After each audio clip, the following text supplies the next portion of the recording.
Hello everyone, welcome back to this channel. आज हम discuss करने वाले हैं बिजनेस कम्युनिकेशन का वन शॉट, जो हमारा स्किल इन्हेंसमेंट कोर्स का सब्जेक्ट है। DU या फिर DUSOL के जो भी स्टूडेंट्स हैं सभी के लिए है ये वन शॉट। ये आपका एग्ज़ाम अगर सोल में हो तो 60 मार्क्स का है 2 घंटे का, और अगर रेगुलर में हो तो 30 मार्क्स का आएगा 1 घंटे का। ठीक है, तो ऐसे करके आपका ये पेपर होगा। तो इसका आज हम वन शॉट करने वाले हैं। इसमें सारे क्वेश्चंस कवर्ड हैं जो कि मोस्ट इंपॉर्टेंट है। अगर आप ये क्वेश्चन कर लेते हो कि मैं गारंटी देती हूँ आपका मतलब अच्छे से पेपर हो जाएगा। और इसकी PDF लेनी है तो वो चैनल के जो डिस्क्रिप्शन है उसको चेकआउट करो, वहाँ पे सारे स्टेप्स दिए हुए हैं चैनल के डिस्क्रिप्शन पर, वीडियो के डिस्क्रिप्शन पे नहीं। I am talking about channel description. Okay, तो यहाँ से हम बिजनेस कम्युनिकेशन का स्टार्ट करेंगे। तो यहाँ पे हमारा पहला यहाँ पे मोस्ट इंपॉर्टेंट टॉपिक है explain the meaning, nature, process business communication की सूटेबल एग्जाम्पल के साथ। ऑल्सो रोल क्या है फीडबैक का कम्युनिकेशन के अंदर। सबसे पहले बिजनेस कम्युनिकेशन होता क्या है? इसका मतलब होता है एक्सचेंज करना इंफॉर्मेशन का, idea, message, instruction with in और आउटसाइड ऑर्गेनाइजेशन के अंदर। जैसे हमारा ऑर्गेनाइजेशन है उसमें हम जब एक्सचेंज करते हैं इंफॉर्मेशन की, चाहे वो आइडिया हो, मैसेजेस हो या फिर इंस्ट्रक्शंस हो, चाहे वो ऑर्गेनाइजेशन के अंदर हो या फिर बाहर हो, जब भी हम एक्सचेंज करते हैं इंफॉर्मेशन की तो उसी को बोलते हैं कम्युनिकेशन। ठीक है, अगर वो बिज़नेस से रिलेटेड है तो उसको बोलेंगे बिजनेस कम्युनिकेशन। इसके अंदर आती है कम्युनिकेशन, मतलब कि अपन एक्सचेंज करें आइडिया का बिटवीन एक के बीच में दूसरे से। ठीक है, जैसे एम्प्लॉयज़ के बीच में, मैनेजर्स, कस्टमर, सप्लायर्स। मैनेजर क्या करता है? इंस्ट्रक्शन देता है एम्प्लॉयज़ को रिगार्डिंग न्यू टारगेट, कि आपको आगे किस पे काम करना है। ठीक है, तो ये क्या होती है? ये बिजनेस कम्युनिकेशन होती है। अब इसके नेचर, क्या नेचर है बिजनेस कम्युनिकेशन का? तो सबसे पहले बिजनेस कम्युनिकेशन क्या होती है, क्योंकि ये गोल ओरिएंटेड है, ये की जाती है किसी भी टारगेट को बताने के लिए कि हमारा टारगेट ये है। तो लेट्स से एम्प्लॉयर कहता है कि अपना जो सेल्स का टारगेट है वो ये है, 10,000 का सेल्स का टारगेट है। ठीक है, तो हमें बिज़नेस का ऑब्जेक्टिव बताना है कि सेल्स का टारगेट है। कोऑर्डिनेशन को बनाने के लिए, डिसीजन मेकिंग को सोचने के लिए गोल ओरिएंटेड है। दूसरा फॉर्मल नेचर में, यहाँ पे रूल्स बताने के लिए, जो भी हमारे ऑर्गेनाइजेशन के मेन जो रेगुलेशंस है उन सब को बताने के लिए हमें बिजनेस कम्युनिकेशन की हेल्प लेनी होती है। 2 वे कम्युनिकेशन प्रोसेस होती है यहाँ पे। एक तो मैसेज देने वाला होता है और एक मैसेज लेने वाला, दोनों होते हैं यहाँ पे। ठीक है, उसके बाद है कंटिन्यूस प्रोसेस। अब ऐसा नहीं है बिजनेस के अंदर आपने एक ऑर्डर दे दिया तो आगे से आप ऑर्डर देना बंद कर दोगे, नहीं, आपका नेक्स्ट टारगेट आएगा, फिर उससे अगला टारगेट आएगा। तो ये कंटिन्यूस प्रोसेस है, लगातार चलती रहती है। ठीक है, ये कभी रुकती नहीं है। इंटरनल और एक्सटर्नल, ये ऑर्गेनाइजेशन के अंदर भी होती है, विद इन भी होती है, और ये आउटसाइड बाहर भी होती है। उसके बाद हमारा नेचर हो गया, मीनिंग हो गया। नाउ फीचर्स, सॉरी प्रोसेस क्या है बिजनेस कम्युनिकेशन की? तो प्रोसेस की बात करें तो ये स्टेप्स हैं, 7 स्टेप्स हैं बिजनेस कम्युनिकेशन के अंदर। तो पहला सेंडर, फिर message, then encoding, then channel, then receiver, decoding और फीडबैक। तो यहाँ पे सेंडर कौन होता है? एक ऐसा इंसान जो कि मैसेज बनाता है या फिर मैसेज भेजता है, भेजने वाला। जैसे व्हाट्सअप पे आप मैसेज भेजते हो तो कौन हो आप? सेंडर, भेजने वाले हो। हु इनिशिएट द मैसेज, जो मैसेज को भेजना स्टार्ट करता है। मैसेज क्या होता है? मैसेज जो चीज़ हमने क्या भेजी, जैसे कि मैंने आपके पास भेजी हेलो व्हाट्सअप पे, तो मैं कौन हूँ? सेंडर, मैंने भेजा। अब मैंने क्या भेजा? हेलो भेजा, तो ये क्या है? मेरा मैसेज। आइडिया जो मैंने कम्युनिकेट किया वो होता है message. Then encoding, then यहाँ पे आता है ई कोडिंग। तो ई कोडिंग का मतलब होता है मैसेज को कन्वर्ट करना वर्ड्स में, सिंबल्स में और जेस्चर में। ठीक है, आपका मैसेज जैसे कि आप हेलो, वो हेलो वाला जो वो हाथ आता है ना, उसको बना के भेज सकते हो, या फिर और भी कोई सिंबल में, जेस्चर में आप भेज सकते हो। फिर चैनल, आपने मैसेज किससे भेजा? जैसे कि मैंने बताया मैंने व्हाट्सअप से किया, तो यहाँ पे चैनल क्या होगा? व्हाट्सअप होगा। आपने ईमेल से भेजा, लेटर या फिर ओरल भेजा, तो किस तरीके से भेजा, कौन सा चैनल है। फिर रिसीवर, अब आपने मैसेज भेजा तो किसको वो मैसेज मिला, तो वो कौन है? रिसीवर। डिकोडिंग, किसने, जब रिसीवर समझता है उस मैसेज को तो कैसे समझा? हेलो, उसने कैसे समझा कि ये मुझसे बात करना चाह रहा है या फिर नहीं, तो इंटरप्रेट किया।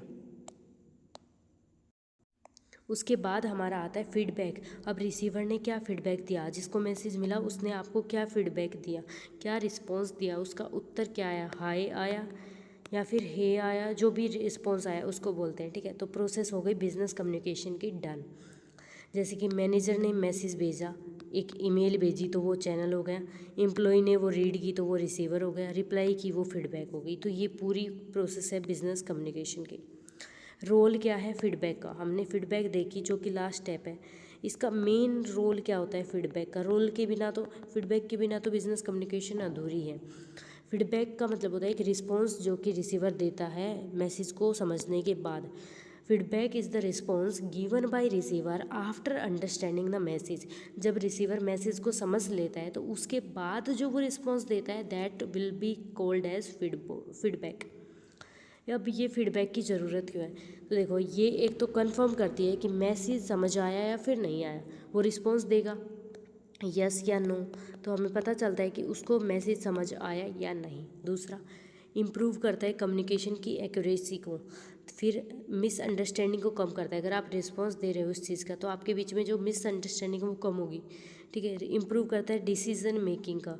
ठीक है, तो एम्प्लॉय रिप्लाई करता है task understood and will be completed by tomorrow. Manager ने आपको मैसेज किया, मेल किया, ठीक है, तो वहाँ पे लिखा था कि सेल्स का ये टास्क है आपको, ये कंप्लीट करना है। ठीक है, तो आपने लिखा, रिप्लाई किया टास्क अंडरस्टूड, मुझे टास्क समझ आ गया। ठीक है, will be completed by tomorrow, कल तक मैं कंप्लीट कर दूंगा। तो ये क्या हो गया, आपने मैसेज पढ़ लिया, आपने फीडबैक दे दी उसकी। ठीक है, तो हमारे question number 1 done. Now we have another question that is describe various flows of communication in organization, differentiate between formal and informal communication channel with example। देखो कम्युनिकेशन फ्लो क्या होता है, एक ऑर्गेनाइजेशन के अंदर refers to the direction in which communication information move from different level of employ and department. मतलब आप जैसे कि ये अपर लेवल है, आपने कुछ रूल बनाया तो वो आपके ऑर्गेनाइजेशन में कैसे जाएगा। ठीक है, तो ये क्या होती है, flow of information different levels पे होती है, डिफरेंट डिपार्टमेंट्स में होती है। तो कितने टाइप का फ्लो होता है, तो बहुत ज़्यादा टाइप्स के होते हैं, हम ये 1 बाय 1 करेंगे। सबसे पहला आता है डाउनवर्ड फ्लो। इसके अंदर हायर अथॉरिटी से लोअर लेवल पे जाता है। डाउनवर्ड मतलब नीचे आना, तो ऊपर जो लोग हैं उनसे नीचे आएगा ये। ठीक है, तो मतलब अपर जो लेवल पे काम कर रहे हैं डाउनवर्ड वहाँ पे आएगा। ठीक है, हायर अथॉरिटी से कहाँ आएगा, लोअर लेवल के एम्प्लॉयज़ के पास आएगा। इसमें क्या आता है, अगर ये हायर अथॉरिटी हैं जैसे कि सीईओ हैं कंपनी के और ये हैं क्लर्क, तो इसके पास क्या आएगा, सीईओ क्लर्क को क्या ऑर्डर दे सकता है, एक तो वो उसको इंस्ट्रक्शंस दे सकता है, दूसरा काम दे सकता है कोई, और कम्युनिकेट कर सकता है पॉलिसीज़ की, हमारी ऑर्गेनाइजेशन की ये पॉलिसीज़ है। और कुछ तो नहीं कर सकता ना, यही चीज़ें कर सकता है। ठीक है, अपवर्ड क्या होता है, नीचे से चीज़ ऊपर जाना। देखो आप लोग जब फीडबैक देते हो आपके बिजनेस में तो वो क्या होती है, अपवर्ड। आप लोगों ने बताया कि बिजनेस में हमें ये करना चाहिए, सजेशन देना, रिपोर्ट्स बतानी। ठीक है, तो ये क्या होता है, लोअर लेवल से हायर मैनेजमेंट के पास जाना। फीडबैक, सजेशंस, कंप्लेंट्स, रिपोर्ट्स इसके अंदर आती हैं। ठीक है, हॉरिजॉन्टल, जब कम्युनिकेशन होती है between employees working at the same level at different departments और सेम डिपार्टमेंट। मतलब आप दो डिपार्टमेंट के हेड हैं जो कि डिस्कस करें प्रोजेक्ट को। आप एक तो मार्केटिंग डिपार्टमेंट है, ठीक है, दूसरा है सेल्स डिपार्टमेंट। दोनों डिपार्टमेंट के जो हेड हैं, दोनों के हेड हैं, दोनों के हेड डिस्कस करें तो ये क्या हो गई, हॉरिजॉन्टल होगी। दोनों की बराबर पोजीशन है, सेम, दोनों हेड हैं, ये भी हेड है ये भी हेड है, तो दोनों डिस्कस कर रहे हैं, तो ये क्या हो गई, हॉरिजॉन्टल। और डायगोनल क्या होती है, डिफरेंट लेवल डिफरेंट डिपार्टमेंट। देखो ये आप मार्केटिंग लेवल से हो, ठीक है, ये आप सेल्स लेवल से हो, लेकिन आप तो यहाँ के हेड हो, ये लोअर है और ये वाला हेड है, तो इनके बीच में जब कम्युनिकेशन होती है तो ये होती है डायगोनल। ठीक है, इसको बोलते हैं डायगोनल। ये फास्टर होती है और जो अननेसेसरी डिले हैं उनको अवॉइड करती है। फॉर्मल कम्युनिकेशन, जब ऑफिशियल स्ट्रक्चर होता है और चेन होती है, कमांड होती है ऑर्गेनाइजेशन के अंदर कि पहले ये मैसेज सीईओ के पास जाएगा, फिर बिजनेस के director, then manager, then employees, देन बाहर के कस्टमर्स के पास जाएगा, तो ये फॉर्मल होता है। इनफॉर्मल, जब अनऑफिशियल और डेवलप किया जाता है naturally among employees, personal relationship को इम्प्रूव करने के लिए। जैसे र्यूमर्स फैला देते हैं, एम्प्लॉय डिस्कस करते रहते हैं कंपनी की न्यूज़ क्या है उसके कैफेटेरिया के अंदर, वहाँ पे जो वो चाय पीते रहते हैं तब, तो ये होता है। नेक्स्ट क्वेश्चन है, क्या क्या बैरियर्स आते हैं इफ़ेक्टिव कम्युनिकेशन में और उनको हमें डिटेल में एक्सप्लेन करना है और कैसे ऐसे मेजर्स बताने हैं जिससे हम उन बैरियर्स को हटा सकते हैं, ओवरकम कर सकते हैं। और मैं कहूँ ना, सबसे इम्पोर्टेंट क्वेश्चन तो यही वो क्वेश्चन है जो कि सबसे इम्पोर्टेंट है। तो कम्युनिकेशन बैरियर्स होते क्या है? ऐसी प्रॉब्लम्स, ऑब्स्टेकल्स और डिफ़िकल्टीज जो कि डिस्टर्ब करती है smooth of information and centre के और रिसीवर के बीच में। हमने बोला एक्सचेंज होता है क्या, इंफॉर्मेशन किसके बीच में? सेंडर और रिसीवर के बीच में। इसको बोलते हैं कम्युनिकेशन, ठीक है। जब इंफॉर्मेशन एक्सचेंज होती है सेंडर और रिसीवर के बीच में तो उसको हम लोग बोलते हैं कम्युनिकेशन। अगर इस इंफॉर्मेशन को कोई लोग डिस्टर्ब कर दे तो उसको क्या बोलते हैं? उन चीज़ों को बोलते हैं बैरियर। वो चीज़ें हमें डिस्टर्ब करें तो वो क्या है? बैरियर, हमारी प्रॉब्लम है वो। अब कम्युनिकेशन बैरियर क्या होता है? वेनेवर मैसेज, जब कोई मैसेज सेंडर भेजता है तो वो प्रॉपरली समझ नहीं आता रिसीवर को। क्यों? क्योंकि यहाँ पे बैरियर्स आ गए। अब वो बैरियर्स अलग अलग हो सकते हैं, क्या पता रिसीवर को आपकी लैंग्वेज समझ ना आई हो। बहुत टाइप के बैरियर्स होते हैं, हम वन बाय वन डिस्कस करेंगे, ठीक है। टाइप्स ऑफ बैरियर, सबसे पहला है फिजिकल बैरियर। ये वो एक्सटर्नल बैरियर होते हैं जो कि आपके इन्वायरमेंट और फिजिकल कंडीशंस से रिलेटेड है। जैसे कि आपकी जो जगह है, आपने फ़ोन कॉल पे की बात कि भैया हमारे ऑर्गेनाइजेशन के अंदर ये रूल स्टार्ट होने वाले, लेकिन आप फ़ोन पे बात कर रहे थे तभी ऑर्गेनाइजेशन में एकदम से नॉइस आने लगी तो उसको वो बात सुनाई नहीं दी, समझ नहीं आई। तो इस कारण से ये बैरियर आ गया, फिजिकल बैरियर। आपके यहाँ पे इंटरनेट अच्छा नहीं है तो ये बैरियर। देन आप लॉन्ग डिस्टेंस से एम्प्लॉयज़ के बीच में, ये बैरियर। तो ये होता है फिजिकल बैरियर, फिजिकल चीज़ों से बैरियर आना, तो उसको बोलते हैं फिजिकल बैरियर, ओके। उसके बाद आता है साइकोलॉजिकल बैरियर। ऐसे बैरियर्स जो कि मेंटल स्टेट और इमोशन से आते हैं, जैसे कि fear, stress, lack of interest, negative attitude. जैसे कि कोई भी मैसेज आया आपके पास, आपने वो मैसेज पढ़ा और आपको आपके इमोशंस को हिट कर गया वो मैसेज, आपको लगता है ये मैसेज ऐसा नहीं होना चाहिए था, ऐसा होना चाहिए था, तो आपने इमोशनल होके उसको इग्नोर कर दिया। अब इग्नोर कर दिया तो क्या होगा? ये क्या उनसे बैरियर है? ये है साइकोलॉजिकल बैरियर। उसके बाद है सीमेंटिक बैरियर। ये बैरियर्स कब होते हैं? जब आपको उनकी लैंग्वेज ना समझ आए, उनका मीनिंग, जो मीनिंग है वो समझ ना आए, जो मैसेज किया उसका जो रियल मतलब है वो आपको समझ नहीं आए, बिकॉज उन्होंने यूज़ कर ली टेक्निकल टर्म्स जो आपको आपके समझ नहीं आई। उन्होंने ऐसे वर्ड्स यूज़ किए जो आपके पल्ले भी नहीं पड़ते, ठीक है। डिफरेंट लैंग्वेज है उनकी, उनके मैसेज का रियल मतलब हमें नहीं समझ आया तो उसको बोलते हैं सीमेंटिक बैरियर, ठीक है। एक, जैसे एक शब्द होता है उसके बहुत सारे मतलब होते हैं, डिफरेंट मीनिंग होते हैं डिफरेंट डिफरेंट लोगों के लिए, तो तब वो समझ नहीं आती। ऑर्गेनाइजेशनल बैरियर, तो ये ऐसे बैरियर होते हैं जो कि ऑर्गेनाइजेशन में आते हैं। क्यों? क्योंकि स्ट्रक्चर और पॉलिसीज़ ऑर्गेनाइजेशन की ऐसी होती हैं जिसकी वजह से ये बैरियर आते हैं। कुछ रूल्स ऐसे होते हैं जो कि रिजिड होते हैं, हमेशा वो रिजिड रहेंगे। इससे क्या होता है? डिले अप्रूवल होती है। तो ये ऑर्गेनाइजेशन के अंदर के बैरियर्स हैं। कल्चरल बैरियर्स, ये ऐसे बैरियर हैं जो कि आपके कल्चर में डिफरेंस है। जैसे कि एक तो नॉर्थ इंडियन है, एक साउथ इंडियन, तो दोनों का कल्चर अलग अलग है, दोनों की लैंग्वेज अलग है, वैल्यूज़ अलग, तो इनके बीच में जो बैरियर आएंगे कम्युनिकेशन प्रोसेस में वो क्या होंगे? कल्चरल बैरियर्स, ठीक है। उसके बाद है, अब बैरियर्स हमने देख लिए जो कि 5 बैरियर्स यहाँ पे थे। अब उनके मेजर्स टू ओवरकम, अब उन बैरियर्स को हटाएं कैसे, माइनस कैसे करें उन बैरियर्स को। तो सबसे पहले इफ़ेक्टिव कम्युनिकेशन ऐसी चीज़ है जो कि बैरियर्स को कम कर सकती है, रिमूव कर सकती है। अब हम बात करें इफ़ेक्टिव कम्युनिकेशन की, तो ये कैसे करें हम इफ़ेक्टिव कम्युनिकेशन? तो सबसे पहले एक तो आपकी जो लैंग्वेज है वो क्लियर और सिंपल होनी चाहिए, जिससे आपके बीच में कन्फ्यूजन ना हो, और मैसेज अच्छे से प्रॉपरली स्ट्रक्चर्ड होना चाहिए ताकि उसको समझ आ जाए, ठीक है। क्लियर और सिंपल लैंग्वेज होनी चाहिए ताकि कन्फ्यूजन ना हो। दूसरा, आपने मैसेज, सेंडर ने मैसेज भेज दिया रिसीवर को, रिसीवर को अब सेंडर को क्या देनी होगी? फीडबैक, फीडबैक देनी ज़रूरी है, ठीक है। फीडबैक, प्रॉपर फीडबैक दो आपको कि मैसेज समझ आया या नहीं। अब आप अपने आइडियाज़ फ्रीली एक्सप्रेस करो, अपनी प्रॉब्लम्स को बताओ कि आपकी मेन प्रॉब्लम क्या है। टेक्नोलॉजी का यूज़ करो, like mails, video calls, communication tools का यूज़ करो ताकि डिस्टेंस और डिले की प्रॉब्लम ना आए। लिसनिंग स्किल्स रखो, पहले आप सेंडर बोल रहा है, मैसेज देने वाला आपको बोल रहा है, लेकिन आप बीच में घुस के आप अपनी बात बोलो नहीं, पहले उसकी बात सुनो अच्छे से, देन अपनी बात बताओ कि आप क्या कहना चाहते हो। पहले उसकी बात अच्छे से सुनो, लिसनिंग स्किल्स होनी चाहिए आपके अंदर अच्छी, ताकि आप सुन पाओ, उसको समझ पाओ। तो देखो हमने 5 बैरियर देखे थे। फिजिकल जो कि इन्वायरमेंट से रिलेटेड है, नॉइस आ गई ऑर्गेनाइजेशन के अंदर या फिर कोई और प्रॉब्लम। साइकोलॉजिकल जो कि आपके इमोशन से रिलेटेड है।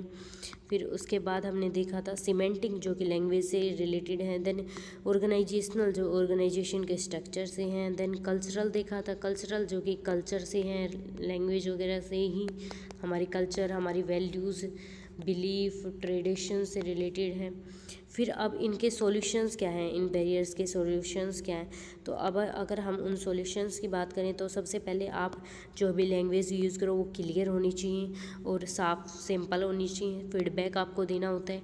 देन अच्छी टेक्नोलॉजी का यूज़ करो और ओपनली अपनी बात बताओ और लिसनिंग स्किल्स होनी चाहिए आपके अंदर, ठीक है। तो अभी नेक्स्ट टॉपिक है explain the principles of effective business writing, discuss the importance of concise, completeness, concrecy, clarity, consideration in business communication। ये भी क्वेश्चन आया है 2-3 बार। तो बिजनेस राइटिंग क्या होती है, एक फॉर्मल वे होते है कम्युनिकेट करना इंफॉर्मेशन रिटर्न फॉर्म में। जब हम रिटर्न फॉर्म में बिजनेस के अंदर इंफॉर्मेशन को कम्युनिकेट करते हैं तो उसी को बोलते हैं बिजनेस राइटिंग। देखो formal way of communicating information in return form with in और आउटसाइड, ऑर्गेनाइजेशन के अंदर और उसके बाहर कम्युनिकेट करना फॉर्मल तरीके से, तो उसी को बोलते हैं बिजनेस राइटिंग, ठीक है। तो यहाँ पे good writing is not about using difficult words but making the message simple, clear और मीनिंगफुल। गुड राइटिंग तब नहीं होगी जब आप डिफ़िकल्ट वर्ड्स यूज़ करोगे। अगर आप ऐसे वर्ड्स यूज़ करोगे जो सबको नहीं समझ आ रहे तो उससे क्या होगा, गुड राइटिंग नहीं होगी वो। ये नहीं होगा कि आपने तो सबसे अच्छा मैसेज लिख दिया, नहीं। गुड राइटिंग जब होती है जब आप सिंपल, क्लियर और मीनिंगफुल चीज़ें लिखो। Principles of effective business writing. सबसे पहले आपको ऐसी चीज़ें हैं जो कि ध्यान में रखनी चाहिए बिजनेस राइटिंग करते टाइम पे। सबसे पहले है क्लैरिटी।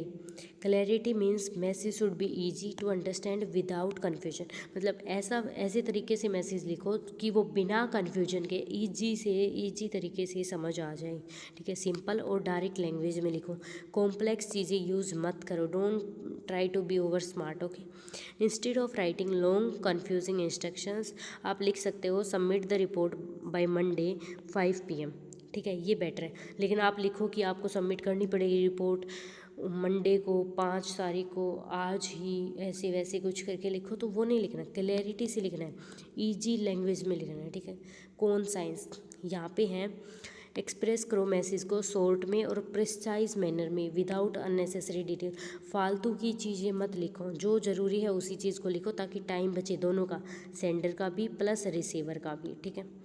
इंस्टेड ऑफ राइटिंग आप ये चीज़ लिख रहे हो कि I am writing this email to inform you that your meeting has been scheduled. No, इतनी बड़ी लाइन लिख रहे हो, I am writing this email to inform you that your meeting has been scheduled. No, आप simple तरीके से लिख सकते हो कि योर मीटिंग इज़ शेड्यूल्ड, ठीक है। सिंपल सी इतनी बात लिख देते वो समझ के पढ़ के समझ जाता, ठीक है। कौन साइंस, क्लैरिटी हो गया कौन साइंस।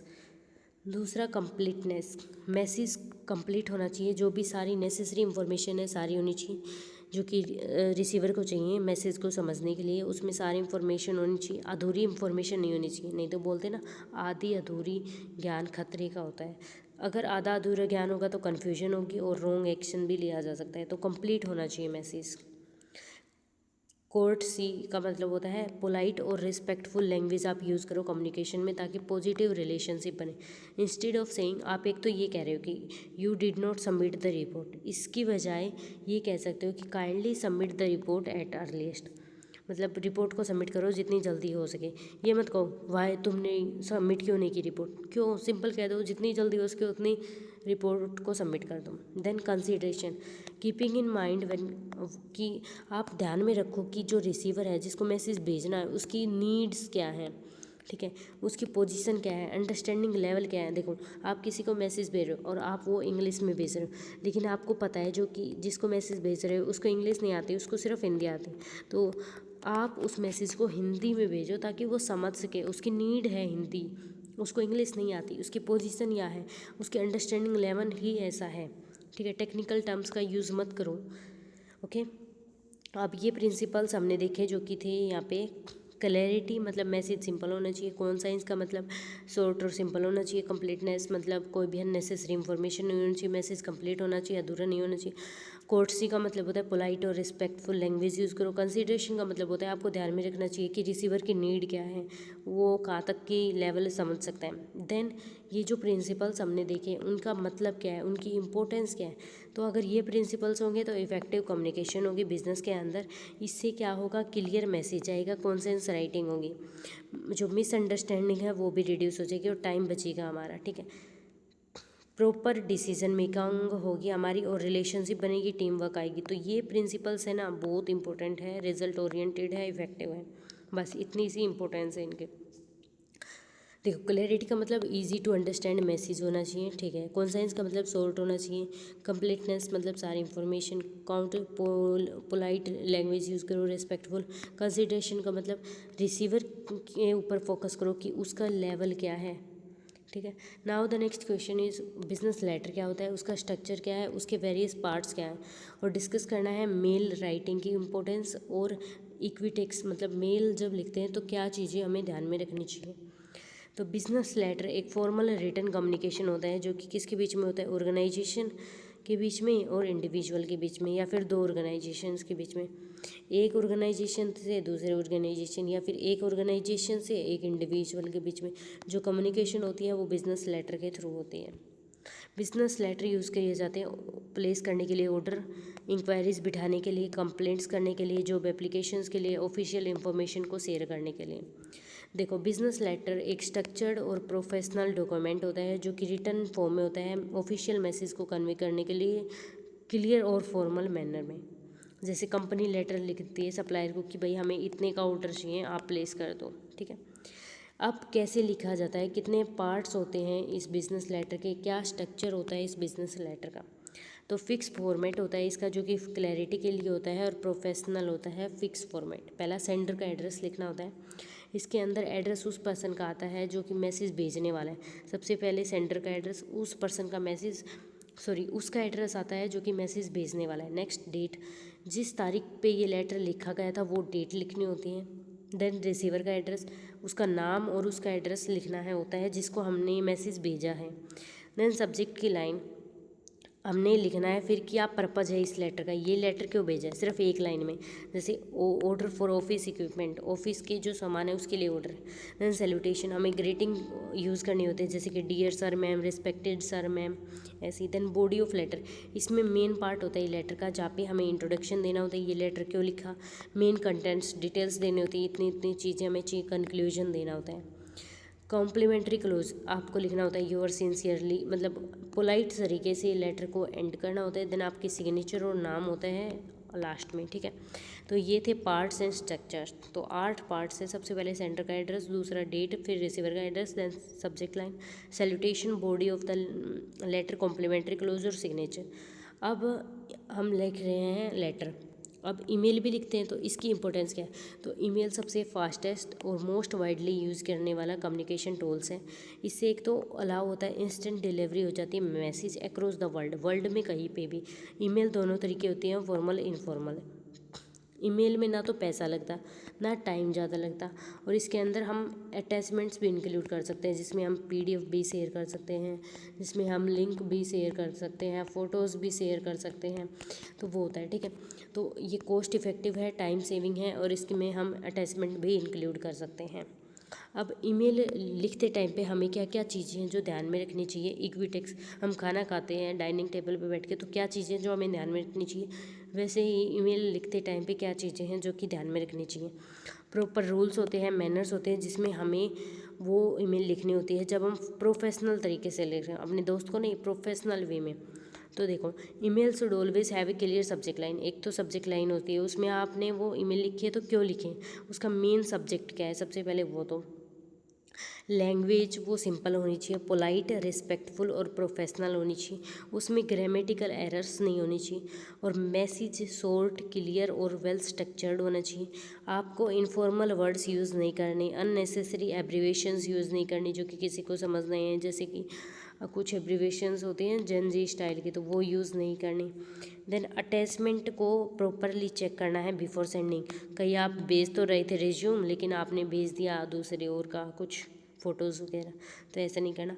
और लास्ट में आपको एक प्रॉपर क्लोजिंग देनी होती है जहाँ पे रिगार्ड्स लिखना होता है और थैंक यू लिखना होता है, ठीक है।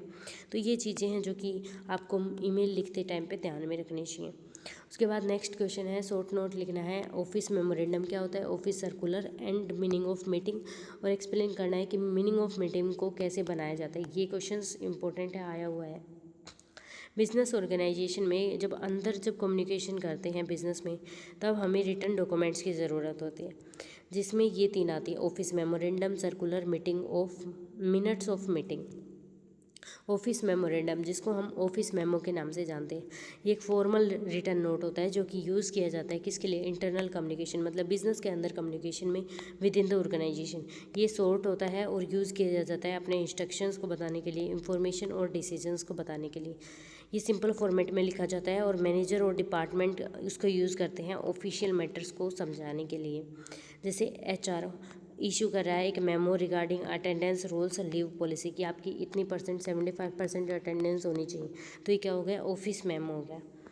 उसके बाद आता है ऑफिस सर्कुलर, एक ऐसा फॉर्मल डॉक्यूमेंट होता है जो कि यूज़ किया जाता है कम्युनिकेट करने के लिए same information large number of employees से और डिपार्टमेंट से एक टाइम पे, ठीक है। बहुत सारे एम्प्लॉयज़ हैं, उनको एक टाइम पे एक मैसेज भेजना है, तो ये होता है सर्कुलर, मतलब सर्कल की तरह डोलता रहेगा, वो सबके पास जाएगा, ठीक है। Circular announcing change in office time, जैसे ऑफिस का टाइम चेंज हो गया तो वो sales department, marketing department, HR department, सबके लिए चेंज होगा, वो सिर्फ एक इंसान के लिए तो नहीं होगा, तो ये सबको बताना होता है, तो ऑफिस सर्कुलर हो गया ये। उसके बाद आता है मीटिंग, मिनट्स ऑफ मीटिंग, तो ये रिटर्न रिकॉर्ड होते हैं डिस्कशन के, जब हम डिस्कशन करते हैं, कोई भी ग्रुप डिस्कशन हो या फिर कोई भी कैसा भी डिस्कशन हो, कोई भी मीटिंग हो, डिसीजंस हो, एक्शंस हो, मीटिंग के टाइम पे जो भी चीज़ें हुई हैं वो जब हम उसको रिकॉर्ड करते हैं रिटर्न तरीके से, तो उसको बोलते हैं मिनट्स ऑफ मीटिंग, ठीक है। मीटिंग की हर एक मिनट को रिकॉर्ड करना। इसमें आता है एजेंडा क्या है, पार्टिसिपेंट्स कौन कौन थे, डिसीजन क्या लिए गए और क्या क्या रिस्पॉन्सिबिलिटी बनाई गई, और ये ड्राफ्ट करना आता है पेपर के अंदर, ठीक है। तो देखो ड्राफ्ट कैसे करते हैं, तो एक स्ट्रक्चर फॉर्मेट होता है। सबसे पहले आपको हेडिंग लिखती होती है, से name of the organisation, type of meeting. तो क्वेश्चंस में आपको दिया होगा कि ये मीटिंग किसके लिए थी, तो आपको लिखना होगा जैसे बोर्ड ऑफ डायरेक्टर्स की मीटिंग थी और ऑर्गेनाइजेशन का नाम था XYZ लिमिटेड, तो आपको पहले ये लिखना होगा। दूसरा, डेट, टाइम एंड वेन्यू, आपको अगर नहीं दिया तो आप खुद के मन से लिख दो, आज की डेट, आज का टाइम, आज का मेन्यू। लिस्ट ऑफ अटेंडेंस, कितने लोग प्रेजेंट थे, कितने एबसेंट, नहीं दिया हुआ तो खुद के बना के लिख दो, ठीक है। 50 एबसेंट थे और 50 प्रेजेंट थे, ऐसा कुछ करिए। एजेंडा, मेन पॉइंट्स लिखो, टॉपिक्स लिखो जो कि डिस्कस हुए हैं, ये आपको क्वेश्चन में गिवन होंगे जो आपको लिखने हैं, खुद आप क्वेश्चन देख लो PYQ, वहाँ पे मिल जाएगा आपको। डिस्कशन, लास्ट में आपको डिसीजन भी दिया होगा, जैसे एक क्वेश्चन में दिया हुआ था कि राजेश को CEO बना दिया गया कंपनी को, ये फाइनल डिसीजन है, तो लास्ट में आपको फाइनल डिसीजन भी लिखना है, राजेश को CEO बना दिया गया कंपनी का। देखा, अपॉइंटमेंट ऑफ CEO अप्रूव्ड, ये लिखनी है। देन परचेज़ किया हमने कुछ चीज़ 20 लाख की, वो लिखनी है। देन डिविडेंड 1 लाख डिक्लेयर कर दिया गया, तो ऐसे बनती है मिनट ऑफ मीटिंग। फिर उसके बाद लिखना होता है एक्शन टेकन, कि कौन इस डिसीजन को टेकेगा, लेगा और कौन कब करेगा। सिग्नेचर लिखना होता है चेयरपर्सन का और सेक्रेटरी का, ठीक है। Now the next is report writing क्या होती है और उसका फॉर्मेट क्या है, उसके टाइप्स कितना है, और लिखनी है रिपोर्ट राइटिंग, ठीक से। तो देखो, रिपोर्ट राइटिंग एक फॉर्मल मेथड होता है इंफॉर्मेशन को प्रेजेंट करना, एनालाइज, फाइंडिंग और रिकमेंडेशन देखना किसी भी स्पेसिफिक इश्यू के ऊपर। यहाँ पे रिपोर्ट राइटिंग का मीनिंग क्या होता है, रिपोर्ट एक रिटन डॉक्यूमेंट होती है जो कि प्रेजेंट करती है फैक्ट्स और फाइंडिंग्स, इन्वेस्टिगेट करती है, स्टडी एनालिसिस ऑफ सिचुएशन, कोई भी प्रॉब्लम आ गई तो उसके ऊपर स्टडी करेगी, इन्वेस्टिगेट करेगी, एनालिसिस देगी और फिर रिटन डॉक्यूमेंट देगी, क्या फैक्ट्स हैं, क्या फाइंडिंग्स हैं। रिपोर्ट बहुत ज़्यादा टाइप की होती है, तो सबसे पहले है फॉर्मल जो कि मतलब प्रिपेयर करती है ऑफिशियल यूज़ के लिए ऑर्गेनाइजेशन के अंदर। इनफॉर्मल जिसके अंदर सिंपल फॉर्मेट होता है जो कि मेमो स्टाइल में यूज़ की जाती है, शॉर्ट रिपोर्ट होती है। एनालिटिकल जिसमें एनालिसिस होता है, इंटरप्रिटेशन होता है, रिकमेंडेशन दी जाती है कि आप ये कर सकते हो, ये नहीं करना चाहिए। इंफॉर्मेशनल जिसमें आपको फैक्ट्स मिलते हैं बिना एनालिसिस के और सजेशन के, यहाँ पे आपको एनालिसिस मिलता है, सजेशन रिकमेंडेशन मिलती है, यहाँ पे वो चीज़ें नहीं मिलती। फॉर्मेट, अब रिपोर्ट लिखने के लिए सबसे पहले आपको टाइटल लिखना होता है, ठीक है, उस रिपोर्ट का मेन जो चीज़ है वो क्या है। देन आपको इंट्रोडक्शन देना होता है कि पर्पज़ क्या है रिपोर्ट का, देन मेथडोलॉजी, आपको इन्फॉर्मेशन कहाँ से कलेक्ट की वो लिखनी होती है और कैसे कलेक्ट की वो लिखनी होती है कि आपने इंटरव्यू लिया वगैरह वगैरह। फाइंडिंग्स, जो मेन प्रॉब्लम इश्यू जो आपने लिया इन्वेस्टिगेशन के टाइम पे आपने देखा तो वो लिखना होता है। फिर आपको एनालिसिस करना होता है कि वाई, ये प्रॉब्लम क्यों आई और उसका इम्पैक्ट क्या है। देन आपको रिकमेंडेशन आपको देने होते हैं, सजेशंस कि ये चीज़ें करो तो ये प्रॉब्लम ख़त्म हो जाएगी। देन आपको मेन कंक्लूजन देना होता है, समरी देनी होती है उस रिपोर्ट की। जैसे कि ये पेपर में आया हुआ है, टाइटल लिखना है report on low employ morale in on site service staff पे, तो ये टाइटल हो गया। फिर उसके बाद है report, this report has been prepare to analyse issue of, ये जो हमारा इशू था इसको एनालाइज करने के लिए ये रिपोर्ट बनाई गई थी। हैं कहाँ पे बनाई गई थी, first option private limited logistic company में। कौन सी कंपनी का नाम लिखना है, देन सजेस्ट करना है suitable remedies for improvement. Same आप लिख सकते हो, किसी भी कंपनी का नाम आए जो भी चीज़ है उसको लिख के लिख दो, ठीक है। अब उसमें फाइंडिंग क्या मिली, उसके एनालिसिस क्या मिले और उसमें क्या रिकमेंडेशंस आपको देनी, वो चीज़ें लिखने होते हैं। तो फाइंडिंग में आपको क्या मिला कि लैक ऑफ इंटरेस्ट है, लो प्रोडक्टिविटी है और यहाँ पे पुअर कम्युनिकेशन है बिटवीन स्टाफ और मैनेजमेंट। देन आपको एनालिसिस क्या मिला, ये सारी चीज़ें। देन आपको रिकमेंडेशन यहाँ पे क्या मिला, ये सारी चीज़ें कि आप ये काम करो, ये काम करो, ट्रेनिंग प्रोवाइड करो, बिल्डिंग करो एक्टिविटीज़ का, टीम बिल्ड करो, मोटिवेशन इंप्रूव करो, टीम वर्क करो, वर्किंग कंडीशंस को इम्प्रूव करो, मोरल और परफॉर्मेंस बेस्ड इंसेंटिव्स दो, बोनसेस दो, तो ये सब करोगे तो ये हो जाएगा, ठीक है। अब नेक्स्ट है एक्सप्लेन करना है कॉन्सेप्ट ऑफ नेगोशिएशन और प्रोसेस क्या होती है, एलिमेंट्स क्या होती है और जनरल गाइडेंस क्या होती है नेगोशिएशन के लिए। देखो, नेगोशिएशन एक ऐसी प्रोसेस है जहाँ पे दो या दो से ज़्यादा पार्टीज़ मिलकर डिस्कस करती हैं और ट्राई करती हैं रीच करने के लिए म्यूचुअली एक्सेप्टेड एग्रीमेंट, मतलब एक या दूसरी कंपनी दोनों के बीच में एक एग्रीमेंट होता है और उसको वो एक्सेप्ट करती है, तो इसी को बोलते हैं नेगोशिएशन, ठीक है। ये सैलरी पे यूज़ किया जाता है कि सैलरी डिस्कशन के टाइम पे, कॉन्ट्रैक्ट, सप्लाई डील्स और कॉन्फ्लिक्ट रेजोल्यूशंस के टाइम पे।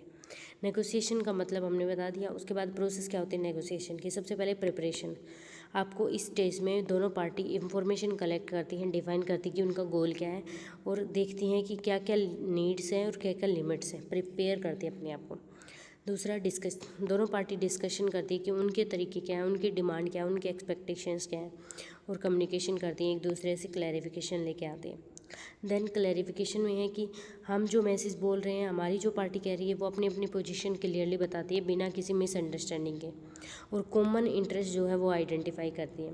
बार्गेनिंग, इस स्टेज के ऊपर दोनों पार्टीज़ एक दूसरे को ऑफ़र देती है, काउंटर ऑफर देती है ताकि एक मिडिल ग्राउंड के बीच में पहुंच सकें। फिर एग्रीमेंट, दोनों के बीच में फाइनली एक म्यूचुअल एग्रीमेंट होता है जो कि बनाया जाता है और डॉक्यूमेंट पे लिख दिया जाता है, उसके ऊपर साइन होते हैं। तो इस तरीके से आपको नेगोशिएशन बनता है। देन एलिमेंट्स क्या हैं जो कि इफेक्टिव नेगोशिएशन में आते हैं। सबसे पहले आप क्लियर कम्युनिकेशन करो कि आपकी नीड्स क्या है, आपके वांट्स क्या हैं और दूसरी पार्टी की क्या नीड्स है, क्या वांट्स है। दूसरा ट्रस्ट बढ़ता है पार्टीज़ के बीच में क्योंकि लॉन्ग टर्म रिलेशनशिप होती है, यहाँ पे कॉन्ट्रैक्ट होता है। उसके बाद है फ्लेक्सिबिलिटी, दोनों पार्टीज़ को फ्लेक्सिबल होना चाहिए एडजस्ट करने के लिए दी डिमांड्स। उनकी डिमांड ये है, दूसरे की डिमांड ये है, उनकी नीड ये है, दूसरे की डिमांड नीड ये है, दोनों को एक चीज़ तो कॉम्प्रोमाइज़ करनी होगी। Power balance, each party should have fair bargaining strength और बैलेंस नेगोशिएशन। हर के सबको ये नहीं है एक कॉम्प्रोमाइज़ कर देगी दूसरी कॉम्प्रोमाइज़ नहीं करेगी, नहीं, दोनों को कॉम्प्रोमाइज़ करना पड़ेगा। गाइडलाइंस क्या है इफेक्टिव नेगोशिएशन के लिए, तो किसी भी नेगोशिएशन को अगर सक्सेसफुल बनाना है तो कुछ प्रिंसिपल्स हैं जो कि उसको फॉलो करना होगा। सबसे पहले दोनों पार्टी की बात अच्छे से सुनो, लिसन केयरफुली, ठीक है, और समझो उन दोनों की पार्टीज़ की क्या डिमांड है। फिर उसके बाद पॉजिटिव और रिस्पेक्टफुल एटीट्यूड लेके आओ ताकि अवॉइड हो क्या कॉन्फ्लिक्ट और कोऑपरेशन बढ़े।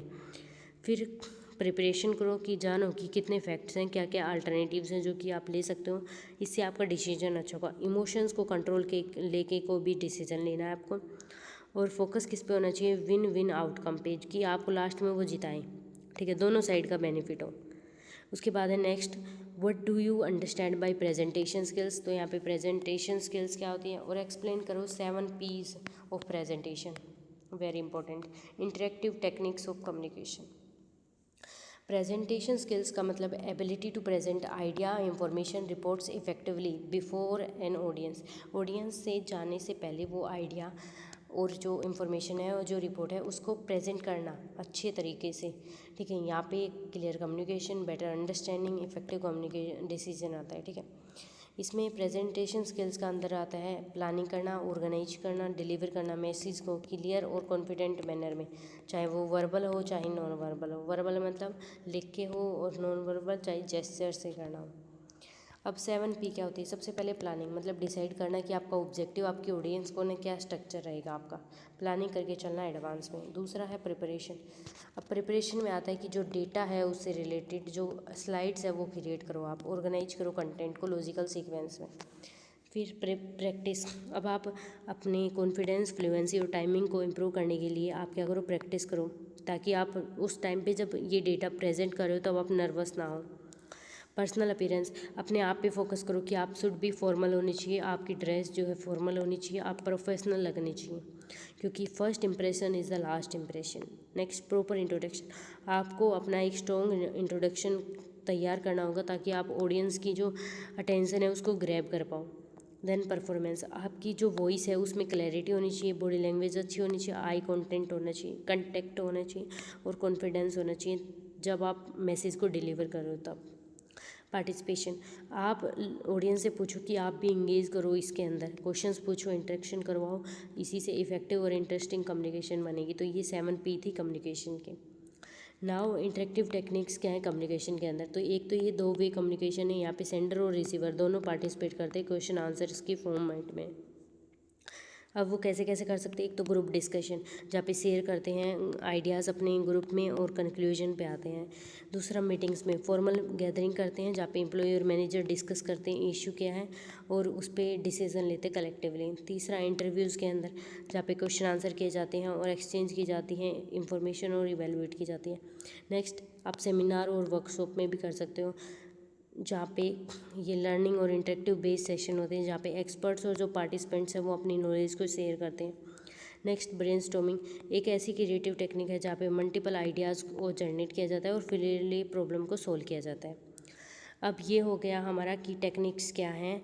अब जब आप कम्युनिकेशन करते हो तो group discussion, meetings, interviews, seminar, workshop, brainstorming. Now the next question is bibliography क्या होती है, उसके स्टेप्स क्या है और बिब्लियोग्राफी रेफरेंसेस में क्या क्या डिफरेंस है और फुटनोट और सीटिंग रेफरेंसेस क्या होते हैं। तो देखो, बिब्लियोग्राफी का मतलब list of all books, articles, website और other sources consultant while prepare a report और असाइनमेंट और डायरेक्टली और नोट। देखो, जब आप रिपोर्ट प्रिपेयर करते हो तो आप कुछ सोर्सेज को ध्यान में रखते हो, सोर्सेज लेते हो तो उसकी इन्फॉर्मेशन लेने के लिए, तो वहाँ पे आप बुक्स देखते हो, आर्टिकल्स देखते हो, वेबसाइट देखते हो और अदर सोर्सेज देखते हो, तो इनको बोलते हैं बिब्लियोग्राफी।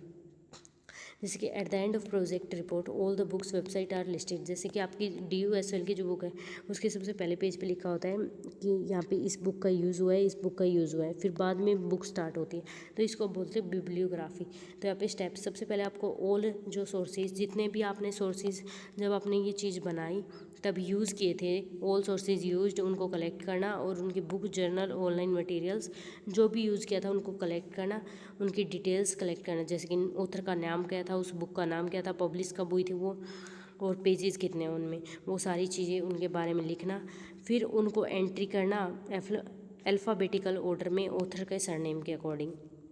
फाइनली उनको फॉर्मेट करना और यूनिफॉर्मिटी और क्लैरिटी के साथ, मतलब जो आपकी बुक होती है ना उससे पहले आता है कि इस बुक में जो भी चीज़ें लिखी गई हैं वो कहाँ से लिखी गई हैं, कौन सी बुक से ली गई, तो वही होता है बिब्लियोग्राफी।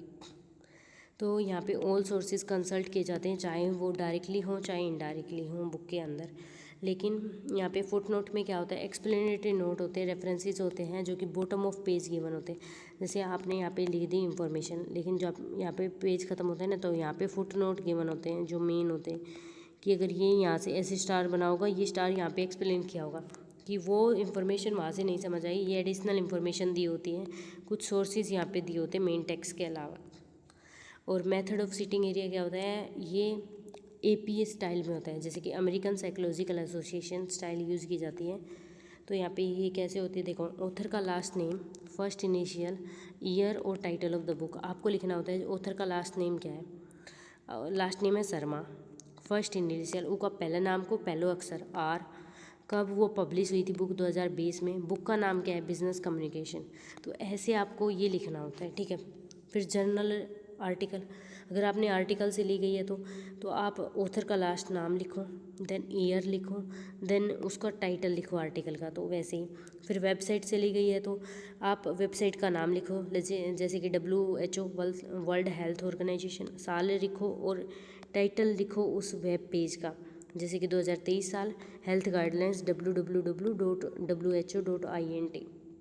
तो ये सारी चीज़ें हैं जो कि आप लिखते हैं बिब्लियोग्राफी में। मतलब आप जब भी बुक पढ़ते हो तो उससे पहले जो चीज़ें लिखी होती हैं उनको बिब्लियोग्राफी बोलते हैं। So that's all about it. हमारा वन शॉट हो गया बिजनेस कम्युनिकेशन का। हमने ये जो है बिजनेस कम्युनिकेशन पूरा वन शॉट कर लिया। यहीं से क्वेश्चन आएगा, मैं गारंटी दे रही हूँ। आपको कोई भी कुछ करने की ज़रूरत नहीं है, सिर्फ इस PDF को पढ़ो। And all the best everyone.